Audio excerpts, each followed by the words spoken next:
Hello, আসসালামু আলাইকুম। আজকের লেকচারে আমরা প্রথমে রিগ্রেশন দেখব। প্রথমে রিগ্রেশনের সংজ্ঞা।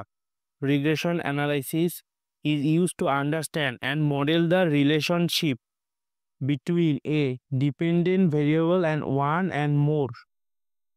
or more independent variables, allowing them for prediction and understand of how changes in independent variable affect the dependent variable. সংজ্ঞাটা মুখস্থ করব।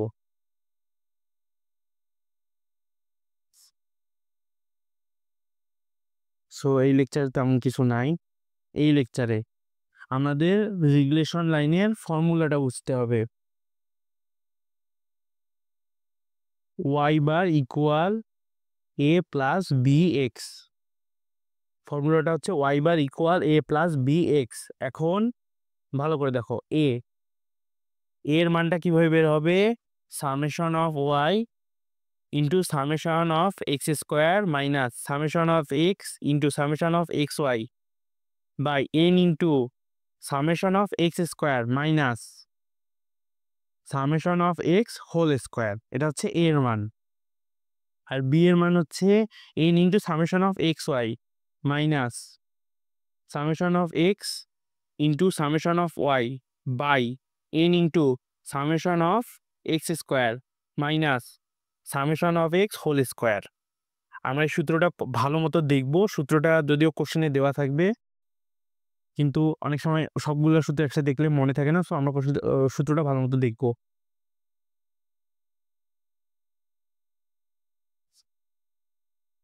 এখন বলা আছে যে এই যে এটা কার রেন্টাল কোম্পানির ডিটেলস দেওয়া আছে।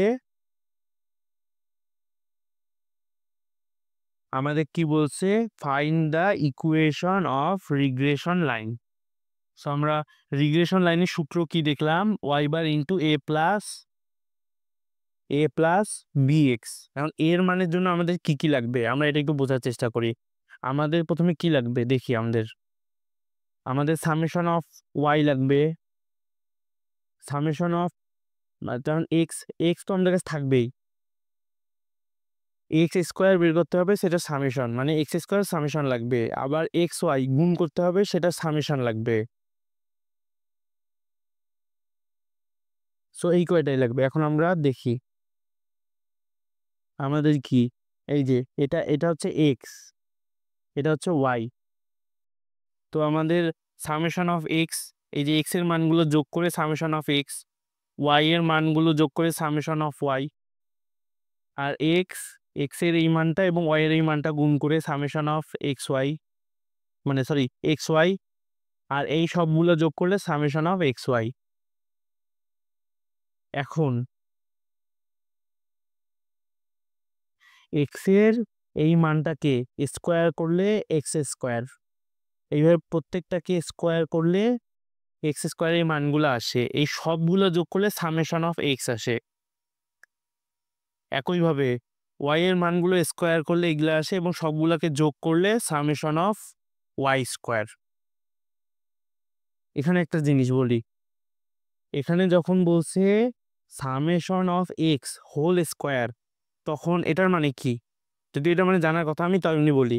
এই যে সামেশন অফ এক্স কিন্তু আসছে, এই যে সামেশন অফ এক্স, এই মানটাকে যদি হোল স্কোয়ার করি তাহলে summation of x whole square. আর সামেশন অফ এক্স স্কোয়ার এটা কিন্তু আলাদা। এই দুটো জিনিস আলাদা, আমাদের মাথায় রাখতে হবে। আমাদের দেখো, এই যে এক্স এর মান, এর মানগুলো বসানো হলো সূত্রে, সরি এক্স ওয়াই এর মানগুলো বসানো হলো সূত্রে, এবং বি এর জন্য মানগুলো বসানো হলো। তো এর একটা মান আসলো, বি এর একটা মান আসলো। এখন ওয়াই বার ইকুয়াল এ প্লাস বি ইন্টু এক্স। এখন কথা হচ্ছে যে এক্স এর মানটা আমরা কত ধরবো। এখন আমি বলি, এই যে এই অঙ্কটায় দেখি, এই অঙ্কটায় তো ইগলাই হচ্ছে এক্স।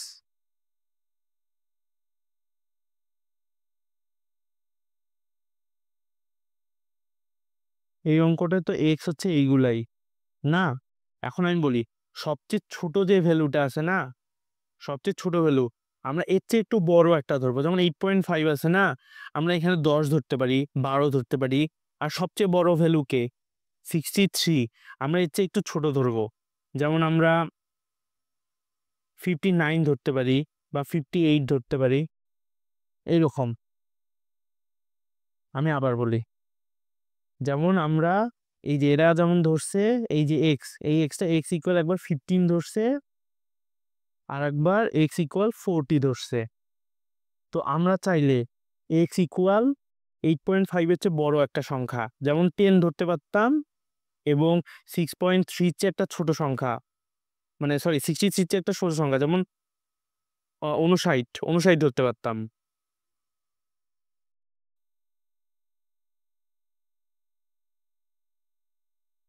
এখন ধরলে আমাদের ওয়াই বারের দুইটা মান বের হবে, এই যে একটা মান, এই যে একটা মান। সো আমাদের কাছে এখন ওয়াই বারের দুইটা মান আছে। সো আমরা কি করব, ওয়াই বারের এই দুইটা মান এবং এই বাকি ওয়াই এর মান গুলা বসাবো। এই যে এক্স এক্সিস আমাদের রেভিনিউ আছে, এটা হচ্ছে ওয়াই এক্সিসে আমরা ওয়াই এর এই সবগুলা মানই বসাবো। প্রথমে বসানোর পরে কি করব আমি বলি, এই যে ওয়াই বারের একটা মান পাইলাম আমরা, এই মানটা বসাবো, এবং ওয়াই বারের আরেকটা মান পাইলাম, এই মানটাও বসাবো। এই দুইটা মান আমরা গ্রাফটা বসাবো। ধরো এই দুইটা মান এই যে এখানে আসলো এখানে আসলো, গ্রাফে বসাইলাম, বসার পরে এইভাবে একটা লম্বা লাইন টেনে দিব। সো এখন এই যে এই মানগুলা লাইনের বাইরে আছে, কোনো সমস্যা নেই। যদি আমি এই যে এক্স ইকুয়াল 15 জায়গায় 20, আবার এক্স ইকুয়াল 40-এর জায়গায় 30 ধরি, কোনো সমস্যা নেই। এটা সবার আলাদা আলাদা হইতে পারে। সো এভাবে আমাদের রিগ্রেশন লাইনটা আসলো। আচ্ছা, এই অঙ্কটা দেখি। এই অঙ্কটা তেমন কিছু না, আমাদের এখানে বলা আছে যে ওয়াই ইকুয়াল বিএক্স প্লাস এ, এটা বলাই আছে। তারপরে বলা আছে যে এক্স এর মানটা 1200 স্কোয়ার ফিট। তো আমাদের প্রাইসটা তো বের হয়ে যাবে, এটা ডাইরেক্ট ওই অঙ্কের একটা অ্যাপ্লাই। এইভাবে অঙ্কটা দিবে না, দিলে পরীক্ষা যখন আসবে তখন এইটাই আসবে। এটা এমনি বোঝানোর জন্য কোশ্চেনটা দেওয়া হয়েছে। সো আজকের লেকচার এই পর্যন্তই। এখানে কিছু প্র্যাকটিস কোশ্চেন আছে যেটা স্যার করতে বলছিল। সো আজকের লেকচার এই পর্যন্ত, সবাইকে ধন্যবাদ।